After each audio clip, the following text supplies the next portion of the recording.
Hello and welcome back to my channel. बात करेंगे एक बार फिर से अडानी पावर लिमिटेड को लेकर के। स्टॉक अपने ऑल टाइम हाई से देखोगे तो अच्छे खासा करेक्शन ऑलरेडी दिखा चुका है और अपने सपोर्ट के काफी करीब आता हुआ देखने को मिल रहा है। तो देखने वाले हैं लेवल्स वगैरह की क्या रहने वाले हैं और सारी इंपॉर्टेंट चीजें हैं। अगर 52 वीक्स का हाई देखोगे तो यहाँ पर हाई 895 रुपए और लो देखोगे तो लगभग 300 रुपए के आसपास का इसने 52 वीक्स का लो लगाया है। तो देखने वाले हैं अडानी पावर को, फंडामेंटल देखेंगे, टेक्निकल देखेंगे, जून के क्वार्टर के रिजल्ट भी देख लेंगे और साथ ही साथ में इन्वेस्टर्स का क्या है। अभी हाल ही में अच्छी खासी बाइंग भी देखने को मिली है निचले लेवलों पे अडानी ग्रुप के द्वारा। तो सारी चीजें डिटेल में डिस्कस करेंगे अडानी पावर लिमिटेड को लेकर के। तो बिना किसी तरीके स्टार्ट करते हैं अडानी पावर लिमिटेड को लेकर। उससे पहले अगर आपने चैनल को अभी तक सब्सक्राइब नहीं किया है, चैनल को सब्सक्राइब करिए और सबसे इंपॉर्टेंट वीडियो को लाइक जरूर करिए। तो सबसे पहले वीडियो को लाइक करिए और चैनल को सब्सक्राइब करिए अगर सब्सक्राइब नहीं किया है। और सब्सक्राइब कर दिया है तो फिर कोई बात ही नहीं है। तो चलिए स्टार्ट करते हैं बिना किसी देरी के। तो अडानी पावर का अगर हम लोग मार्केट कैप देखें तो 2,68,000 करोड़ का मार्केट कैप देखने को मिलता है। सॉरी, 48,000 करोड़ का मार्केट कैप देखने को, अच्छा खासा मार्केट कैप है। स्टॉक का पी देखोगे तो 15.5 का देखने को मिलता है। रिटर्न ऑन इक्विटी काफी शानदार है, 57.1 का है, जबकि रिटर्न ऑन कैपिटल 32.2% के आसपास देखने को मिलता है। तो रिटर्न ऑन इक्विटी जबरदस्त रहा है और पिछले 1.5 2 साल में तो स्टॉक ने जबरदस्त रिजल्ट दिए हैं। क्या परफॉर्मेंस रही है। फेस वैल्यू देखोगे 10 रुपए की है, प्रमोटर की होल्डिंग 72.7 की है। फ्री कैश फ्लो भी कंपनी के पास अच्छा खासा है, 11,568 का है। इंट्रेंसिक वैल्यू देखोगे 395 रुपए की है। बुक वैल्यू 112 रुपए की है। डेट देखोगे तो कंपनी का डेट अब जो पहले 1.5 के आसपास हुआ करता था वो डेट इक्विटी 0.8 के आसपास आ चुकी है। मतलब काफी हद तक कह सकते हैं कि इनका जो डेट है वो कम होता जा रहा है और रिजर्व बढ़ते जा रहे हैं। काफी अच्छी पॉजिटिव चीज है। तो सबसे पहले देखते हैं इनके इन्वेस्टर्स का और फिर देखेंगे बैलेंस शीट। तो अगर हम लोग प्रमोटर्स की होल्डिंग वगैरह देखें तो सितंबर 2023 में जो 70% तक गिर गई थी, वापस से अगर देखोगे तो प्रमोटर्स ने डेट वगैरह चुकाने के लिए यहाँ पर अपनी इक्विटी बेची थी और उसके बाद में लगातार अब देखोगे बढ़ती जा रही है। धीरे धीरे देखोगे तो और इस बार 72.71 पे पहुंच चुके हैं। और इसके अलावा अगर आप लोग सितंबर का देखोगे तो क्वार्टर वहां पे और बढ़ती हुई देखने को मिलेगी, क्योंकि यहां पर 1,23,00,000 शेयर और खरीदे गए हैं प्रमोटर्स के द्वारा। लगभग 85,893 लाख के शेयर, मतलब काफी अच्छी क्वांटिटी में काफी हद तक खरीदा गया है। सितंबर 2023 में खरीदे गए थे, उसके पहले और अब जाकर के प्रमोटर्स के द्वारा ह्यूज अमाउंट में अब ये खरीदे गए हैं। तो डेफिनेटली यहाँ पे ऐसा लग रहा है कि अब की बार प्रमोटर होल्डिंग और थोड़ी सी बढ़ती हुई देखने को हम लोगों को मिलने वाली है। और लिक्विडिटी पहले से ही काफी कम है। पब्लिक के पास देखोगे तो 11.14% के आसपास का ही सिप है पब्लिक के पास है। और उनमें उसमें से भी देखोगे तो 4.69% तो ब्लॉक ही है। तो लगभग कह सकते हैं कि लगभग 6 साढ़े 6% के आसपास ही पब्लिक की होल्डिंग्स, मतलब ओपन मार्केट में फ्री फ्लोट अवेलेबल है। अब देख लेते हैं कंपनी की बैलेंस शीट।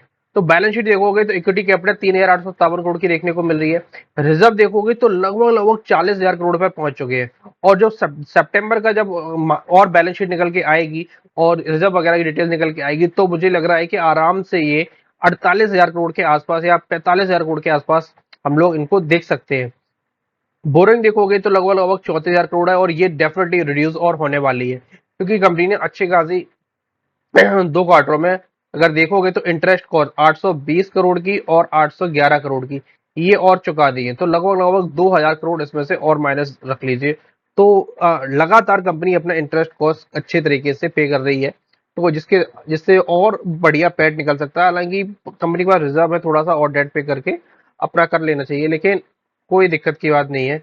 अगर सेल्स देखोगे तो 11,000 करोड़ से बढ़कर के 14,956 करोड़ तक पहुंच गई है। और इस बार का जो क्वार्टर आया था कोई बहुत बुरा क्वार्टर नहीं था, अच्छा क्वार्टर था। अगर जून के कंपेरेटिव में हम लोग को अगर एबिटा देखें 3,514 करोड़ का था, इस बार 6,194 करोड़ का निकला था। तो एबिटा काफी शानदार आया था, लेकिन प्रॉब्लम कहाँ आ गई इस बार। तो प्रॉब्लम आ गई कि जो पिछली बार कंपनी को 7,103 करोड़ रुपए अदर इनकम का आया था, इस वजह और जो टैक्स है वो भी नहीं पे करना पड़ा था। इस वजह से 8,759 करोड़ का प्रॉफिट पिछली बार जनरेट किया था। इस बार ये 3,939 13 करोड़ का है। हालांकि देखोगे तो यहाँ पर 518 करोड़ रुपए अदर इनकम का है और 20% के आसपास का टैक्स है।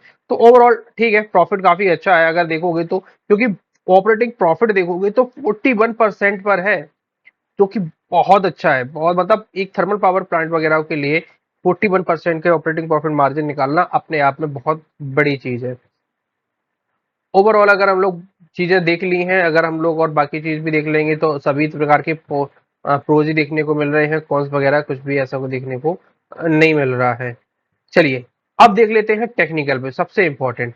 अब अभी मैं इसके ईएम अगर सबसे पहले अगर हम इसके ईएमएस को हटा देते हैं उसके बाद फिर से लगा लेंगे।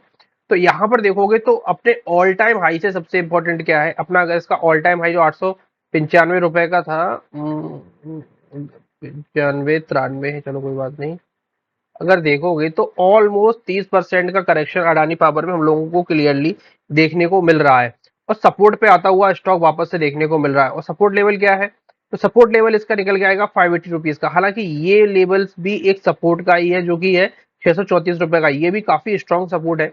क्यों? क्योंकि यहाँ पर पिछली बार क्या हुआ था, देखो एक रेजिस्टेंस था, यहाँ पर क्लियरली रेजिस्टेंस था, और उसके बाद क्या हुआ, एक दो तीन चार, चार बार 4 दिन ट्राई किया, फिर 5वें दिन ब्रेकआउट निकल के आया, हल्का सा रिटेस्ट आया और बूम कर गया। फिर वापस से अगर देखोगे तो इसी जोन से वापस हुआ था, फिर इसी जोन से वापस हुआ, देन इसी जोन से। तो बार बार इस ट्रेंड लाइन पे स्टॉक 640 रुपए के आसपास देखोगे तो बार बार घूम रहा है यहाँ से। लेकिन अगर इसको हटा दिया जाए तो एक स्ट्रॉन्ग सपोर्ट हमें 600 रुपए, ये सपोर्ट जोन मुझे ज्यादा बेटर लग रहा है। क्यों? क्योंकि स्टॉक यहाँ पर अच्छा खासा कंसोलिडेट हुआ था, लंबा कंसोलिडेशन था, उसके बाद ब्रेकआउट और ब्रेकआउट ब्रेकआउट निकल के फिर काफी अच्छा गया था। तो ये लेवल्स हम लोगों को रडार पे रखना चाहिए। और क्यों? क्योंकि अगर देखोगे तो यहाँ पर इस लेवल पर अभी तक 200 डेज के एक्सपोनेंशियल को स्टॉक ने टच नहीं किया है, अभी तक थोड़ा सा दूर है। और ये लेवल्स कहाँ निकल के आते हैं, तो ये लेवल्स 600 रुपए पे निकल के आते हैं। तो हो सकता है कि 600 रुपए, तो 580 रुपए से 600 रुपए के बीच में काफी स्ट्रॉन्ग सपोर्ट जोन देखने को हम लोगों को मिल रहा है। बाकी अगर देखोगे तो फंडामेंटल काफी अच्छे हैं, स्टॉक का पी काफी डाउन है, तो वैल्यूएशन तो अभी भी इस स्टॉक में काफी बाकी देखने को लग रही है। स्टॉक अपने सपोर्ट पे है, 30% लो पर भी है, तो एक गुड चॉइस तो हो सकती है। क्यों? अगर इन लेवलों पे मिलता है 580 रुपए से, तो डेफिनेटली इसके नीचे का स्टॉप लॉस लेकर के 550 रुपए के आसपास का स्टॉप लॉस लेकर के इस स्टॉक में एंटर कर सकते हो। और टारगेट के लिए फिर से इसके ऑल टाइम हाई जो 900 895 रुपए का, इसके ऑल टाइम हाई तक के लिए हम लोग टारगेट के लिए देख सकते हैं। आप लोगों का इसको लेकर के क्या व्यूज है, मतलब अडानी पावर को लेकर के क्या व्यूज है, अपने व्यूज कमेंट बॉक्स में जरूर बताइएगा। और किसी भी निवेश से पहले अपने फाइनेंशियल एडवाइजर की सलाह और अपनी रिसर्च भी जरूर करिए। मिलते हैं अगली वीडियोस में, तब तक के लिए धन्यवाद।